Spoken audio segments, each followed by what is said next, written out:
వైఎస్ఆర్సీపీ రామచంద్రపురం నియోజకవర్గ కార్యాలయం నందు మంగళవారం ఏర్పాటు చేసిన మీడియా సమావేశంలో అధికార కూటమి పార్టీ నేతల తీరుపై వైకాపా నాయకులు గలమెత్తారు. ప్రెస్ మీట్ పెట్టేది ప్రతిపక్ష వైసీపీ నాయకులను విమర్శించేందుకే అన్నట్టుగా కూటమి నేతలు వ్యవహరిస్తున్నారని వారు ధ్వజమెత్తారు. వాస్తవాలు తెలుసుకోకుండా వైఎస్ఆర్సీపీపై పనిపాట లేదంటూ ఆరోపణలు చేయడం అంటే మీడియా సమావేశంలో ప్రతిపక్ష నాయకులను తిట్టాలి అనే సంస్కృతిని అలవరుస్తున్నారని దానికి ఒక మంచి ఉదాహరణ అని అన్నారు. ప్రజల కోసం వివరణ అడుగుతుంటే వైకాపా నాయకులకు పనిపాట లేదని చెప్పడం వారి రాజకీయ పరిమితికి వదిలిపెడుతున్నామని అన్నారు. కొన్ని విషయాలను దాచిపెట్టి ప్రజల్లో అపోహలను కావాలని పెంచుతున్నారని వైసీపీ నేతలు విమర్శించారు. పైగా అడుగుతుంటే పనిపాట లేదనడం హాస్యాస్పదంగా ఉందన్నారు. కూటమి పార్టీ నుంచి వారు మాట్లాడినా, వైఎస్ఆర్సీపీ నుంచి మేము మాట్లాడినా వాస్తవాలను పూర్తిగా బయటపెట్టకపోతే ప్రజల్లో ఉన్న అపోహలు తొలగిపోవని స్పష్టం చేశారు. దేవాలయానికి సంబంధించిన అర్చక స్వాములు, వేద పండితులు, ఆలయ సిబ్బంది, అలాగే ఎండోమెంట్ శాఖ అధికారులు వీరంతా ముందే వచ్చి మాట్లాడి ఉంటే ప్రజల్లో అపోహలు కలిగేవి కాదని ఈ సందర్భంగా జిల్లా వైసీపీ అధికార ప్రతినిధి పెమ్మిరెడ్డి మురళీకృష్ణ వ్యాఖ్యానించారు. అయితే పండితుల పట్ల తమకు గౌరవం ఉందని వారు స్పష్టం చేశారు. అది అలా ఉంచితే అభివృద్ధి గురించి మాట్లాడతామంటూ సవాళ్లు విసిరే నేతలు ముందుగా తమ పాలనలో జరిగిన వైఫల్యాలపై వివరణ ఇవ్వాలని డిమాండ్ చేశారు. సచిన్ గారు మేమందరం కొట్టిన ఫస్ట్ రోజు అక్కడ ఉన్నాం, కావాల్సిన ఫోటోలు కూడా చూసుకోవచ్చు. దాంట్లోనే ఫస్ట్ వెళ్ళి సూర్యప్రకాష్ గారు ఉండటం జరిగింది. దాన్ని ఈయన లేదని చెప్పేసి గతం మర్చిపోయి ఈ వేళ ఏదేదో మాట్లాడుతున్నారు కూటమి ప్రభుత్వం నాయకులు. గతం వెనక తిరిగి చూసుకుంటే మనం ఎక్కడున్నాం, ఏం మాట్లాడాం, ఏ అభివృద్ధి గురించి మనం మాట్లాడాం అని చెప్పేసి ఒకసారి వెనక్కి తిరిగి చూసుకోవాలని చెప్పి నేను అనుకుంటున్నాను. ఇప్పుడు ఎంతో అభివృద్ధిలో ఉన్నామని అంటున్నారు. ఏం అభివృద్ధిలో ఉంది? అభివృద్ధి అనేది మీరు చెప్పుకోవటం కాదు, ప్రజల్లోకి వెళ్తే ప్రజలు చెప్పుకోవాలి.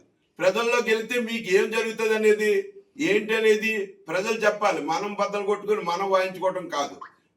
కొన్ని విషయాల్లోకి వెళ్తే మీ అభివృద్ధి అనేది మొన్న గతంలో పీపీపీ పద్ధతిలో మెడికల్ కాలేజీ ప్రైవేటీకరణ చేయడం అభివృద్ధా? ఏదన్నా వైజాగ్లో స్టీల్ ప్లాంట్ ని ప్రైవేటీకరణ చేయడం అభివృద్ధా? పనికిరాని మీరు రూపాయి పావలాకి 90 పైసలకి ఎకరాలు భూములు ఇచ్చేయడం అభివృద్ధా? ఇప్పుడు రైతులకి మీరు ఏం చేశారు? మొన్న ఇన్పుట్ సబ్సిడీ ఈనాడికి కూడా రైతులకి రూపాయి అనేది లేదు. గతంలో వైఎస్ఆర్ పరిపాలన ఉండగా మేము ఎన్నో ఇన్పుట్ సబ్సిడీలు ఇవ్వడం జరిగింది. ఒక రైతులకు వస్తే రైతుల విషయంలో ఎక్కడో రైతుకి హాస్పిటల్లో మందులు లేవు. మొన్నటిదాకా యూరియా కూడా లేదు. ఏంటి మీ అభివృద్ధి? మీరు రోడ్లు వేసేస్తే ఏదో కంకర రోడ్లు వేసి సిమెంట్ రోడ్లు వేస్తే అభివృద్ధి కాదు. ప్రజలకు కావాల్సింది చేయటానికి ముందుకొస్తే అభివృద్ధి. మీరు ప్రజల్లోకి వెళ్ళి మీరు ఏమన్నా మంచి పనులు చేస్తే మేము కూడా వైఎస్ఆర్ పార్టీ తరఫున మేము కూడా వస్తాం. ఖచ్చితంగా దాన్ని మేము కూడా సపోర్ట్ చేస్తాం. దాన్ని మీరు కూడా ఖచ్చితంగా మేము ఆహ్వానిస్తాం. అంతే కాబట్టి మీరు గతంలో వైఎస్ఆర్ వాళ్ళు పని పాట లేకుండా ఉన్నారని చెప్పేసి నన్ను ఏదో మీరు మాట్లాడారు. పని పాట లేకుండా లేము. మేము ప్రజలతో ఉంటున్నాం. ప్రజల యొక్క కష్టాలు తెలుసుకుని మీ మీద మేము దెబ్బలాడితే మీరు ఏదో అరాకొర ఏదో అభివృద్ధి అనేది మీరు కొద్దిగా చూపిస్తున్నారు. మేము అలా చేయలేదు. గతంలో చాలా నింపుగా ప్రతి ఒక్కళ్ళు కూడా మా ఆనందపరిచే విధంగా మా వైఎస్ జగన్మోహన్ రెడ్డి గారు ప్రతి సంక్షేమ పథకం కూడా అందేలా చేశారు. మీరు చేసిన అభివృద్ధి ఏంటి? ఇంటింటికి రైస్ వెళ్తే ఆఫ్ చేసి నెత్తి మీద మోటలెట్టుకు ముసలాం లీడ్స్కి వెళ్తామా? అదే అభివృద్ధి. పిల్లలకు సగం వేసి మీరు అమ్మఒడి వేసి తల్లికి వందనాన్ని పేరు పెట్టి సగం వేయటమా మీ అభివృద్ధి? అభివృద్ధి గురించి చెప్పాలంటే మీరు చెప్పుకోకూడదు, మేము చెప్పాలి. కారణం ఏంటంటే కాళ్ళు ఎత్తుకునే విషయాల్లో జగన్మోహన్ రెడ్డి గారు చేశారు. గతం అది మీకు కూడా తెలుసు, మీరు కూడా మాట్లాడి ఉన్నారు. దాన్ని మీరు ఈనాడు ఏలనగా చేస్తే వెనక తిరిగి చూసుకుంటే మనకి ఎటువంటి తాటాకులు కడుతున్నారో కూడా మనం చూసుకోవాలి. మనం ఏదో మీడియా ఉంది పార్టీలోకి వెళ్ళిపోయామని మాట్లాడటం కాదు, ఉన్న సమావేశాన్ని మాట్లాడాలి. సూర్యప్రకాశ్ రావు గారిని పేరెట్టడానికి మీరు ఎప్పుడూ సరిపోలేరు. కారణం ఏంటంటే బోసు గారు అనగా సూర్యప్రకాశ్ రావు గారు అనగా చాలా జెన్యూన్ వెళ్ళే క్యాండిడేట్లు. వాళ్ళ గురించి మీరు మాట్లాడారంటే కేవలం ఏదో మాట్లాడమన్నారు, మీడియాలో మాట్లాడాలని మాట్లాడారు తప్ప ప్రజల కోసం ఆయన వచ్చిన అనుమానాన్ని నిరుత్తేయండి. అది నిజమా కాదా? ప్రజల్లో అనుమానాలు ఉన్నాయి. ఇలా శివలింగం పెట్టచ్చా పెట్టకూడదని మాట్లాడితే మీరు నోటుకు వచ్చినట్టు పక్కదారి పట్టించడానికి మాట్లాడుతున్నారు. అది కరెక్ట్ కాదు. అంతే కాబట్టి మీరు తెలుసుకుని విషయాలు ఏదన్నా మాట్లాడే ముందు సబ్జెక్ట్ ఉండేలా మాట్లాడాలి. ఇందాక చెప్పాను నేను, తెలుగుదేశం అనుసరుడైన ఆయన తమ్ముడే శివలింగాన్ని కొడితే మీరు కనీసం దాన్ని పబ్లిక్ చేయలేక దాన్ని మీరు కప్పిపుచ్చే విధానంలో మీరు మాట్లాడుతున్నారు. ఇవన్నీ మేము బయట పెట్టాలంటే మా దగ్గర చాలా ఆధారాలు ఉన్నాయి. ఎందుకు స్వామి దగ్గర ఎవరు కూడా రాజకీయం చేయకూడదని చెప్పేసి మీరు సరిపెట్టుకోవడం జరుగుతుంది. దీన్ని మీరు కందిరీగల పుట్టలాగా మేము ఇతను తీగెళ్దాం, తీస్తే తర్వాత సిగ్గుపడింది మీరే. మీ పరిపాలన ఉండగా ఎప్పుడన్నా ఏనాడన్నా శివలింగం కొడతాం కానీ గుళ్ళో ఏమన్నా పాడవటం కానీ ఇప్పుడు ఏ పార్టీలో జరగలేదు. అసమర్థత మీ పార్టీ కాబట్టి దాన్ని కొట్టినా కూడా దాన్ని పట్టించుకునే నాదులు లేనట్టుగా మీరు ఏదో మసిపూసి మారేడుగా చేయాలని చెప్పేసి సాయంత్రానికి శివలింగం పెట్టినప్పుడు కూడా మేము సరిపెట్టుకునే ఉన్నాం. అంతే కాబట్టి మీరు అందరూ కూడా తెలుసుకుని మాట్లాడాలని చెప్పేసి ఎప్పుడు కూడా మీరు అందంగా ఉంటే మేము కూడా అందంగా ఉంటాం, మీరు ఇంకోలాగా ఉంటే ఇంతకన్నా ఎక్కువ ఉంటాం. ప్రజల కోసం ఈదెక్కడానికి ఎప్పుడైనా మేము రెడీగా ఉన్నాం. ప్రజల విషయానికి మేము ఎప్పుడు వైఎస్ఆర్సీపీ వెనకాడదో దానికి మేము రెడీగా ఉన్నాం. కాబట్టి అందరికీ నమస్కారం చెప్తూ సెలవు తీసుకుని నమస్తే.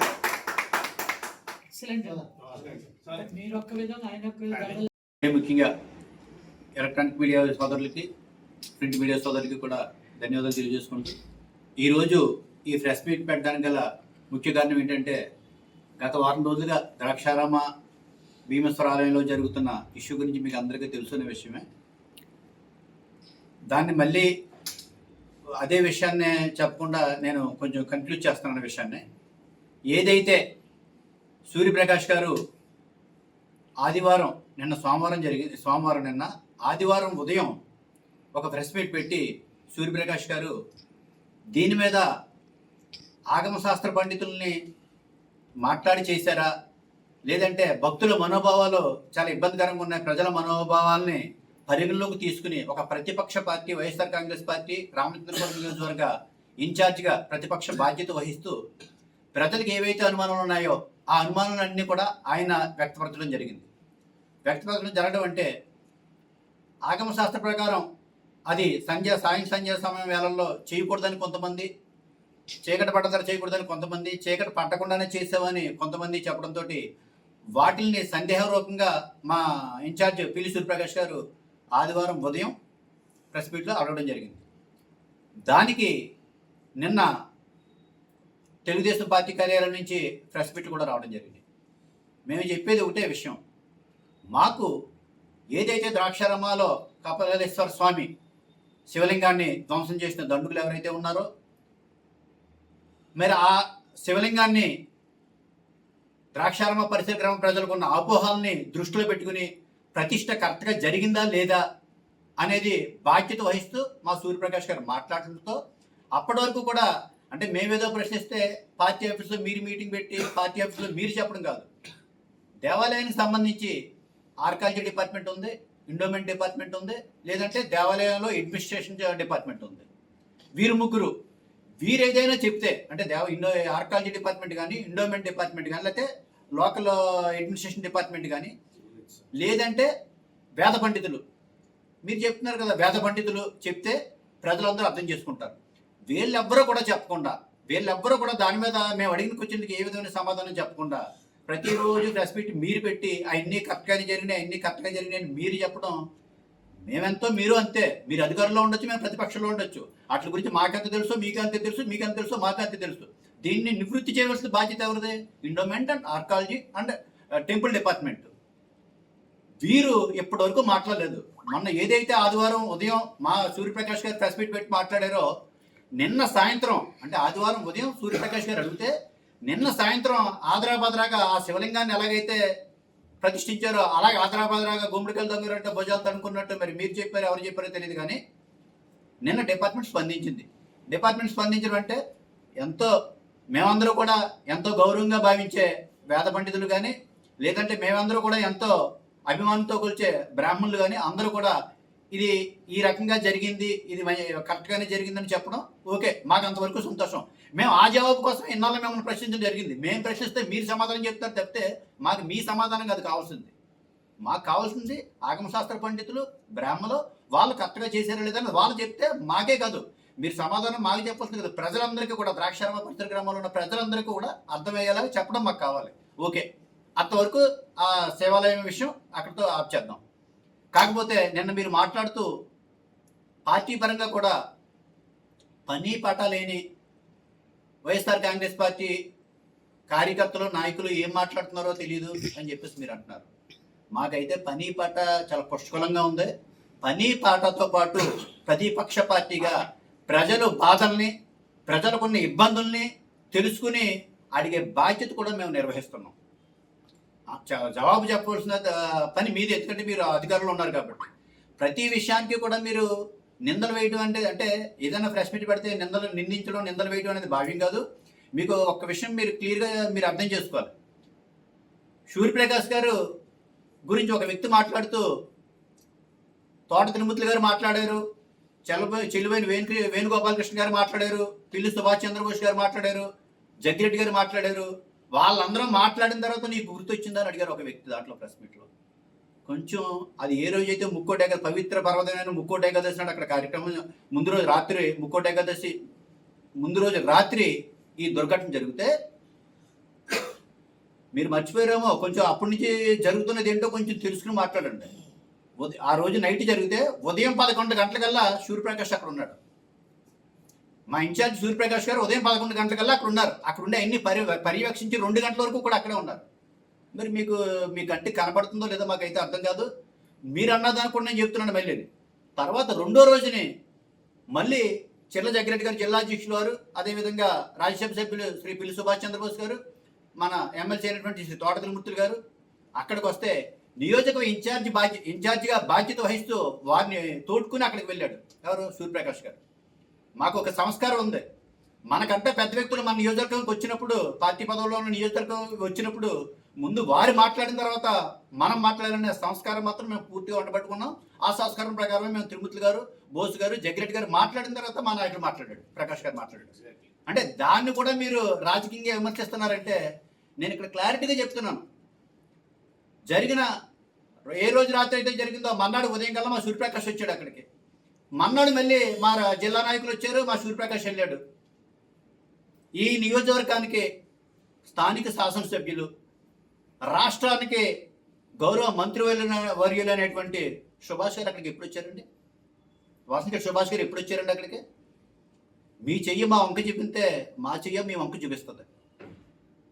మనం సామరస్యపూర్వకంగా రాజకీయాలు చేయాలి, వ్యక్తిగతంగా విమర్శించుకుని రాజకీయాలు చేయడం కాదు. మనం మా ప్రకాష్ గారు ఎప్పుడో మాట్లాడారని మీరు అంటున్నారు. సుభాష్ గారు ఎప్పుడు వచ్చారు అక్కడికి?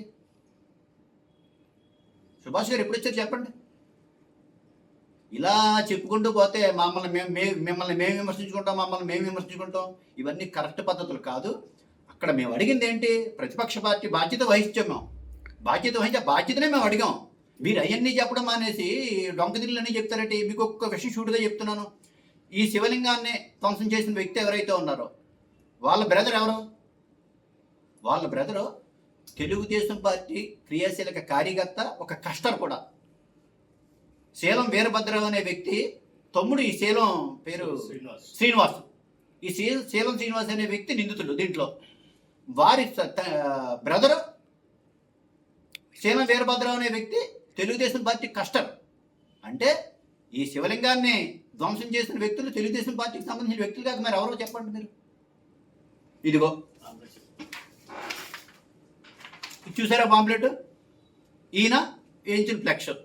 ఇదిగో చంద్రబాబు నాయుడు గారు ఈ శీలం వీరభద్రరావు భుజం మీద చేయివేశారు. ఇతను తెలుగుదేశం పార్టీ ఇంకొక కస్టర్. నేను చెప్పడం కదా, ఇక్కడ రాశారు చూడండి, తెలుగుదేశం పార్టీ కస్టర్ అని. అంటే ఈ వ్యక్తి సోదరుడు ఈ శీలం శ్రీనివాసరావు. ఇప్పుడు శివలింగాన్ని ధ్వంసం చేసిన వ్యక్తి శీలం శ్రీనివాసరావు. అంటే ఇతను చంద్రబాబు నాయుడు గారు చేయివేశారు. ఇంకో సుభాష్ గారు, సచిన్ గారు ఇదంతా ఫ్లెక్స్ చేశారు. ఒకటి, ఈ సంఘటన జరిగిన మరునాడు ఎవరైతే వచ్చారో వెంటనే సచిన్ గారు కూడా అక్కడికి రావడం జరిగింది. మా గౌరవ మంత్రివర్యులు సుభాష్ గారు తండ్రి సచిన్ గారు వెనకాలే ఈ శీలం వీరభద్రరావు. ఎవరైతే నిందితుడు ఉన్నాడో వాళ్ళ బ్రదరు ఈ శీలం వీరభద్రరావు. మరి ఇవన్నీ ఏంటివి? అంటే మేము రాజకీయం చేయాలంటే జరిగి 1 రోజులు అవుతుంది. 1 వారం రోజు మా దగ్గర ఇవన్నీ ఉన్నాయా? మేము ప్రవేశపెట్టలేదు ఇవన్నీ కూడా. మీరు మమ్మల్ని పదే పని పాట లేదు అని విమర్శిస్తుంటే ఎలాంటివన్నీ బయట పెట్టవలసి ఉంటుంది. ఇది కరెక్ట్ కాదు. మేమేమి వాళ్ళకి జరిగి ముక్కోటి ఏకాదశి ఎప్పుడైంది? 30వ తారీఖున అయింది. ఇవాళ 6వ తారీఖు. అంటే 7 రోజులు అవుతున్నా సరే మేము బయట పెట్టలేదు ఇవి ఎక్కడ కూడా. ఆ రోజే మాకు వచ్చినాయి. శివలింగం దగ్గరికి వెళ్ళిన రోజునే పలానా అని ఇతను తీసేవని అంటే మాకు ఇవన్నీ వచ్చినాయి. కానీ మేము బయట పెట్టలేదే. మాకు సంస్కారం ఉంది. మీరు పదే పని పాట లేదంటే ఇంకా ఇలాంటి పని పాట కల్పించుకుని చెప్పాల్సి ఉంటుంది. మేము దయవంచి రాజకీయాలు మేము చేయడం కాదు, రాజకీయాలు చేయొద్దు ఇలాంటి విషయాలు. ఇదే ఇక్కడ మీకు ఇంకోటి చెప్తున్నాను. ఇదే వ్యక్తి వైఎస్ఆర్సీపీకి సంబంధించిన వ్యక్తి అయితే ఈ పాటికి రాష్ట్రం అల్లకొల్లలో అయిపోయేది. ఇలా ఈ శివలింగాన్ని ధ్వంసం చేసిన వ్యక్తి ఏ వైఎస్ఆర్సీపీకి సంబంధించిన బంధువర్గంలో వ్యక్తి అయితే ఈ పాటికి రాష్ట్రం అంతా అల్లకొల్లలో అనమాట. వైసీపీ కార్యకర్త శివలింగాన్ని ధ్వంసం చేసేసాడు. ఇదే హెడ్లైన్స్, ఇవి దయించి మనం ప్రెస్ మీట్లు పెడుతున్నాం అంటే మాట్లాడుతున్నాం అంటే కొంచెం అర్థం ఉండేలా మాట్లాడాలి తప్పితే మా నాయకుని విమర్శించడానికి మీరు దయించి ప్రెస్ మీట్లు పెట్టద్దు. సమస్యల్ని పరిష్కరించడానికి ప్రెస్ మీట్లు పెట్టండి. ఇంకా అభివృద్ధి అంటున్నారు మీరు. 2 సంవత్సరాలు అవుతుంది మీరు చేసిన అభివృద్ధి. 5 సంవత్సరాలు పోయిన తర్వాత మీతో పాటు మేము వస్తాం చూడడానికి, అప్పుడు చూపించండి అభివృద్ధి అంటే ఏంటో అని. మీరు 22 సంవత్సరాల్లో మీ వెనకాల తిరిగేసి మీరు తిరగల చేయని అభివృద్ధి మీరు చూపించేస్తున్నా మేము చూడడానికి అయితే సిద్ధంగా లేం. కానీ 5 సంవత్సరాలు మీకు ప్రజలు మీకు ఇచ్చారు. 5 సంవత్సరాల పాటు మిమ్మల్ని పాలించమని బాధ్యత మీకు ఇచ్చారు. మీరు 5 సంవత్సరాల్లో సక్రమంగా పాలించండి, సంక్షేమ పథకాలన్నీ అమలుపరచండి, మంచి అభివృద్ధి చేయండి. మేము కూడా హ్యాపీ ఫీల్ అవుతాం. అభివృద్ధి చేయమని ప్రజలు మీకు అధికారం ఇచ్చారు. అభివృద్ధి చేయండి. 5 సంవత్సరాలు పోయిన తర్వాత మీరు అన్నారు కదా రమ్మన్నారు, అప్పుడు వస్తాం, మీరు చూపించండి మీ అభివృద్ధి. ఇదే వ్యక్తులు ఇప్పుడు మీరు ఏదైతే ప్రెస్ మీట్ పడుతుందో ఇదే వ్యక్తులు చెల్లుబోయిన వేణు గారు సమక్షంలో అభివృద్ధి గురించి వైఎస్ఆర్సీపీలో అభివృద్ధి ఎంత జరిగిందో వాళ్ళే మాట్లాడారు ప్రెస్ మీట్లో. ఇవన్నీ మేము చెప్పడం బాగోదు. ఇప్పుడు అవన్నీ కూడా ఉన్నాయి మా దగ్గర ప్రెస్ మీట్లో. మీరు ఏం మాట్లాడారు? అభివృద్ధి అంటే వైఎస్ఆర్ గవర్నమెంట్ చేసింది, అభివృద్ధి అంటే జగన్ గారు చేశారు, అభివృద్ధి అంటే పలానా ఎమ్మెల్యే చేశారని చెప్పి మీరు చెప్పిన విషయాలు ఉన్నాయి అన్నీ కూడా. అవన్నీ అభివృద్ధి గురించి కూడా తర్వాత మాట్లాడదాం. మీరు చేయవలసిన అభివృద్ధి ఏమైనా ఉందంటే ఒకటి మాత్రం మిమ్మల్ని అడుగుతున్నాను. వైఎస్ఆర్ కాంగ్రెస్ పార్టీ డిమాండ్ చెప్తున్నా. మేము చేసేది డిమాండ్ ఏంటంటే అభివృద్ధి అంటే సంక్షేమ పథకాలు ఇవ్వడం కాదు, రోడ్ల మీద రోడ్లు వేయడం కాదు, రెగ్యులర్గా అప్పటి వరకు లేనివి మనం కొత్తగా శాంక్షన్ చేసి తేవడం అనేది అభివృద్ధి. ఆ నియోజకవర్గానికి ఇప్పుడు నియోజకవర్గానికి బైపాస్ వచ్చింది, అది అభివృద్ధి. లేకపోతే నియోజకవర్గానికి ఆర్డీఓ కార్యాలయాన్ని ఆర్డీఓ ఆఫీస్ని ఇక్కడ తీసుకొచ్చారు, అది అభివృద్ధి. అలాగే 50 పడకల ఆసుపత్రిని 100 పడకల ఆసుపత్రి చేశారు, అది అభివృద్ధి. అలాంటి అభివృద్ధి మేము అందరూ చేయగా మీకు మిగిలింది ఒకటే ఉంది. అభివృద్ధి ఏంటంటే మీకు ఏమైనా చేతనైతే జిల్లా హెడ్ క్వార్టర్కి అమలాపురంకి కోటిపల్లిలో బ్రిడ్జి నిర్మించండి.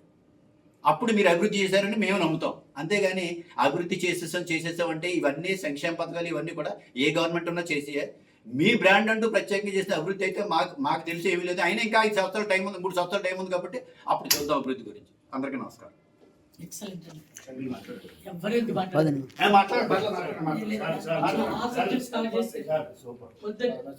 డిస్టర్బ్ అవుతుంది మీరు చెప్పిందంతా డిస్టర్బ్ అవుతుంది. చాలా బాగా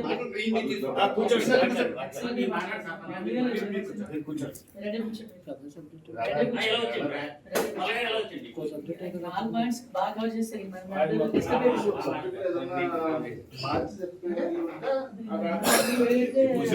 నేను చెప్తానండి, మీరు చెప్పాలి.